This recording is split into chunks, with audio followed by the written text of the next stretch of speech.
ஒரு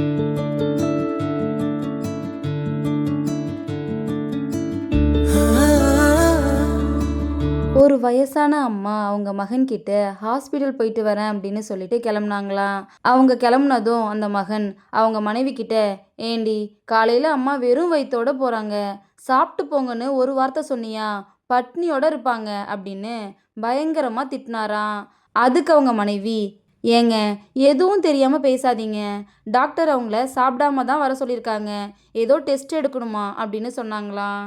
அவங்க மகன் இன்னும் கோபத்தோட வண்டி எடுத்துட்டு ரோட்ல நடந்து போயிட்டு இருக்க அவங்க அம்மா கிட்ட வந்து, மா வண்டியில் உட்காரு, ஹோட்டலில் இட்லி வாங்கி தரேன், டாக்டரை பார்த்துட்டு நிதானமா வா, பட்னியோட இருந்தா மயக்கம் வந்துட போகுது அப்படின்னு சொன்னாராம்.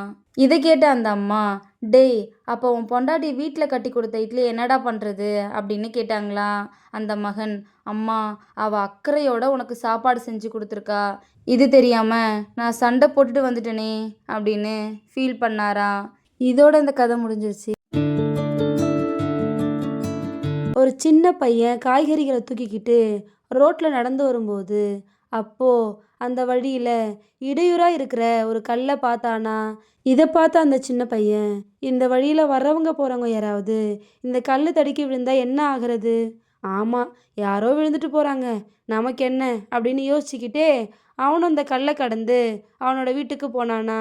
சாயங்காலம் அந்த வழியாக வரும்போது ஒருத்தவங்க அந்த கல் தடுக்கி கீழே விழுந்தாங்களாம். அந்த சின்ன பையனும் ஓடி வந்து பார்த்தானா. அங்க அவனோட அம்மா விழுந்து கிடந்தாங்களாம். அவனும் அவன் அம்மாவை தாங்கிக்கிட்டு நடந்து வரும்போது, காலையில் நம்ம அந்த கல்லை பார்க்கும்போதே அந்த கல்லை ஓரமாக தூக்கி போட்டிருக்கணும், யாரோ விழுந்துட்டு போகிறாங்க, நமக்கு என்ன அப்படிங்கிற கெட்ட எண்ணத்தால தான் இப்போ அம்மாவுக்கு இந்த நிலமை அப்படின்னு யோசிச்சுக்கிட்டு சோகமாக போனானா. இதோட இந்த கதை முடிஞ்சிருச்சு. யாருக்கோ என்னவோ நடந்துட்டு போகுது, நமக்கு என்ன அப்படின்னு நினச்சி நம்ம ஒதுங்கி போனோன்னா அந்த நிலமை நமக்கும் வருங்கிறத மறந்துடக்கூடாது. அதுதான் இந்த கதை நமக்கு சொல்லுது.